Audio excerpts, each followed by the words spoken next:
தமிழ்நாடு வியாபாரிகள் வாழ்வுரிமை முன்னேற்ற பேரவையினுடைய டி நகர் தொகுதிக்குட்பட்ட வடபழனி அனைத்து வியாபாரிகள் சங்கத்தின் முதல் செயற்குழு கூட்டம் மாநில தலைவர் எழுச்சி வணிகர் பசும்பொன் ரா லெனின் அவர்களின் தலைமையில் நடைபெற்றது. மாதந்தோறும் செயற்குழுவை கட்டாயமாக கூட்டுவது, வடபழனி பகுதி வியாபாரிகளுக்கு இன்னல்கள் ஏற்படும் பொழுது உடனடியாக சென்று உதவுவது, ஏழை எளியோருக்கும் பொதுமக்களுக்கும் சங்கத்தின் சார்பில் நலத்திட்ட உதவிகள் செய்வது உள்ளிட்ட பல்வேறு தீர்மானங்கள் இந்த செயற்குழுவில் மேற்கொள்ளப்பட்டது. தமிழகம் முழுவதிலும் இருக்கக்கூடிய அரசு அலுவலகங்களில் லஞ்சத்தை கட்டுப்படுத்தி இருப்பதற்காக தமிழக முதல்வர் விஜய் அவர்களுக்கு வியாபாரிகளின் சார்பாக நன்றிகளை தெரிவித்துக் கொள்வதாக எழுச்சி வணிகர் பசும்பொன் ரா லெனின் அவர்கள் தெரிவித்துள்ளார். வாழ்வுரிமை முன்னேற்ற பேரவையின் தென் சென்னை மாவட்டத்தை சேர்ந்த டி நகர் தொகுதி உட்பட்ட வடபழனி அனைத்து வியாபாரிகள் நலச்சங்கம் சார்பாக முதல் செயற்குழு கூட்டம் மிக எழுச்சியுடன் மகிழ்ச்சியுடன் சில கோட்பாடுகளோடு உருவாக்கப்பட்டது. இந்த செயற்குழு கூட்டத்தின் தீர்மானமாக தொடர்ந்து ஒவ்வொரு மாதமும் செயற்குழு கூட்டம் நடைபெற வேண்டும். இந்த வடபழனி பகுதியில் இருக்கக்கூடிய வியாபாரிகளுக்கு எந்த நேரத்திலும் தன்னார்வ தொண்டு நிறுவனம் போல் அனைத்து மக்களுக்கும் அனைத்து வியாபாரிகளுக்குமான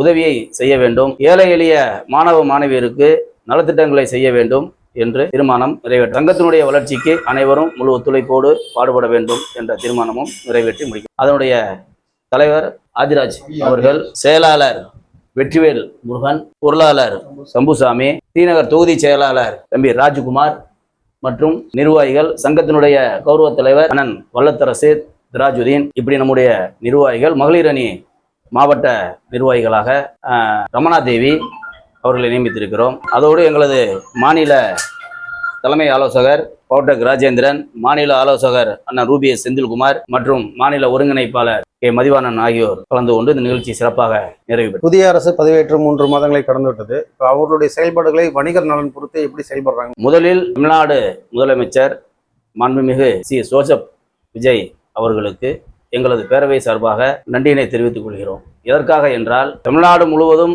இருக்கின்ற அரசு அலுவலகங்களில் இந்த கையூட்டு மிகவும் குறைந்திருக்கிறது. நான் வியாபாரி என்பதால் என்னுடைய கடைக்கு தினமும் ஒரு 200-300 மக்களை சந்திக்கக்கூடிய சூழ்நிலை. அவர்கள் சொல்வது, இப்பொழுது அரசு அலுவலகங்களிலும் மற்ற தனியார் நிறுவனங்களில் கூட இந்த கையூட்டு என்பது மிக குறைந்துள்ளது என்ற மகிழ்வோடு பகிர்ந்து கொள்கிறார்கள்.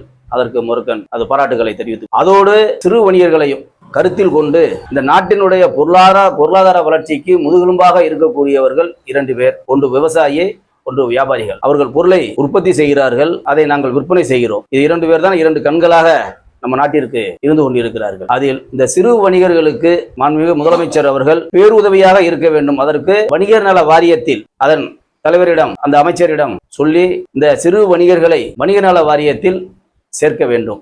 அதோடு சொத்து வரி சென்ற ஆட்சி காலத்தில் அதிகரித்திருந்தது, கடை உரிமம் அதிகரித்திருந்தது, மின்சார கட்டணம் அதிகரித்திருந்தது. இதையெல்லாம் குறைத்து, ஏனென்றால் முன்னாள் பிரதமர் மன்மோகன் சிங் அவர்கள் ஆட்சி காலத்தில் உலகமே பொருளாதார சரிவு ஏற்பட்ட பொழுது இந்தியா மட்டும் பொருளாதார சரிவு ஏற்படவில்லை. அதற்கு காரணம் எங்களை போன்ற சிறு வணிகர்கள், சிறு வியாபாரிகள். அவர்களால் தான் இந்திய திருநாடு பொருளாதார சரிவு ஏற்படவில்லை.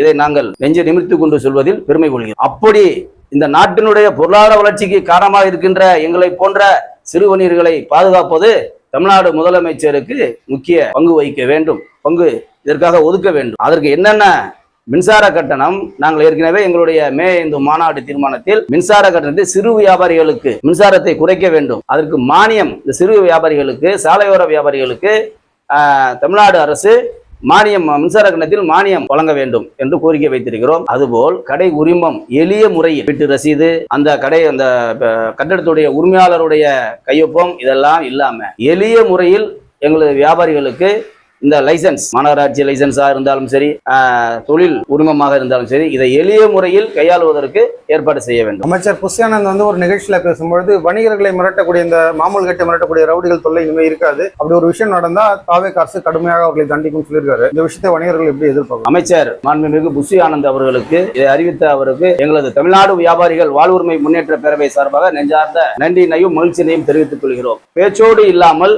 இந்த அறிவிப்போடு இல்லாமல் அதற்கான பணியை செய்ய வேண்டும். அதற்கு தமிழ்நாடு வியாபாரிகள் வாழ்வுரிமை முன்னேற்ற பேரவை ஒத்துழைப்பு தருவதற்கு தயாராக இருக்கிறோம். சிறு வணிகர்களுக்கு மின் கட்டணத்தில் சலுகைகள் வழங்க வேண்டும், கடை உரிமங்களை பதிவு செய்வதை எளிமைப்படுத்த வேண்டும் என்பது உள்ளிட்ட பல்வேறு கோரிக்கைகளை தமிழக அரசிற்கு தமிழ்நாடு வியாபாரிகள் வாழ்வுரிமை முன்னேற்ற பேரவையின் சார்பாக எழுச்சி வணிகர் ரா லெனின் அவர்கள் முன்வைத்துள்ளார். இது போன்ற செய்திகளை தொடர்ந்து பெற நம்ம வேர்ல்ட் பிரின்ஸ் சேனலை மறக்காம சப்ஸ்கிரைப் அண்ட் ஃபாலோ செய்து கொள்ளுங்கள்.